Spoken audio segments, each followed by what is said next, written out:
Imagine a line. Now imagine this line is representative of every possible point that could be measured in time, somehow aligned next to each other. Let's say we're here on this line, and 24 hours from now is right here. We experience time at a fixed rate, which means that we will experience every point on this line between the present and that point in time in succession. This is pretty obvious and has always assumedly been the case, but I would like to postulate about how time works and how time travel may work if it was possible.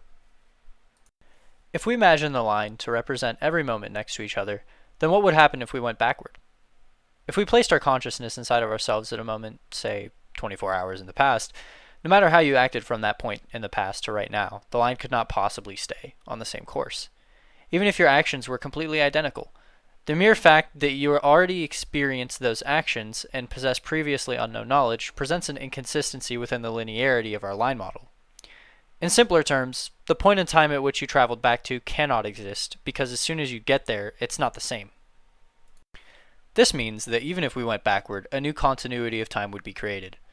Even if the changes in the new continuity are as incredibly minute as you knowing that you've experienced it before, it is still a change in the way that the original timeline went and thus would constitute the creation of a new one.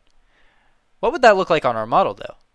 Probably like this: an offshoot of time running parallel to our timeline. To make things more complicated, this adds another dimension to the model, which we can artistically represent as height.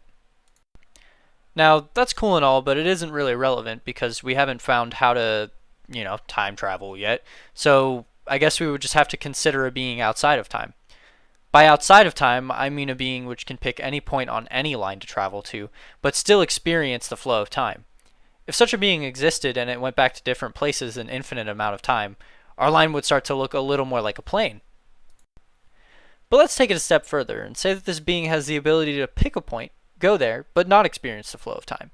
In a case like this, I would like to say that, first of all, that's pretty badass, but it's also seemingly paradoxical. This being would not experience the flow of time, which would make it eternally physically and mentally stuck at that point at which it entered, correct? But let's just say, skim past all that, it could move while everything around it didn't. And that moment is somehow eternally stretched as to allow the being to be outside of time. That would add another dimension to our model. We could represent this by adding depth similarly to how the line must have no endpoint, and the offshoots must also have no endpoint. The depth must be infinite. If a being is able to stop at a moment in time while nothing else does, that point in time must be stretched infinitely. If it's not stretched infinitely, time would still be moving and the creature would still be experiencing time. Now, I'm not really qualified to be speaking on this, but I just thought I had some good points and I could really help your understanding of what time really is.